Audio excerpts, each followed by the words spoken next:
ታውስቲ ወይኔ እንዴ ምንድነው? ቤቱ የት ነው? ማ ቃላብ ነው?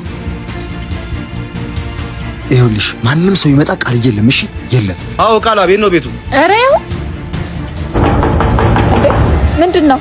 ማን ነው? ይመለከትሻል። ያው ያልኩሽን ብቻ ልጅ ማን ነው? ክፈችው እንዴ ሄኒ የኔ ፍቅር እዚህ ምን ታደርጊያለሽ? የኔ ፍቅር አይ እኔ ሰው ልጠይቅ መጥቼ ነው።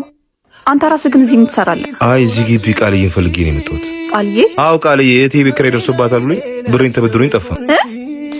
አንተ የምሩን ነው? ምን አንተ እኔ ገንዘቤን ለመቀበል ለምን እንዴ? እውነቱን ነው በእኔ ስም ነው የተበደርከው? እንዴ ወንድምሽ ነው? አዎ ወንድሜ ነው። አረ በቃ ሰርቼ እከፍላለሁ። ቆይ ምን ጎልብህ ነው የተበደርከው? አረ በቃ በውሸት ስለተበደርኩ ይቅርታ። በትንሽ ጊዜ ውስጥ እመልሳለሁ። ግን የት ነው የምታውቂዋች? ካንተ ጋር በኋላ እናወራለን። ወንድሜን በዚህ መልኩ ስለተዋወቅኩ ይቅርታሽ ሸኝቼው መጣሁ። ያ በይጾም ይመቸው። ደግሞ አማች ነው። ምን ችግር አለ ታዲያ? አማቹን አገኘ። በዚህ አጋጣሚ ተዋወቁ። በጣም ይመቻል። ላይክ ሼር ማድረግ እንዳትረሱ።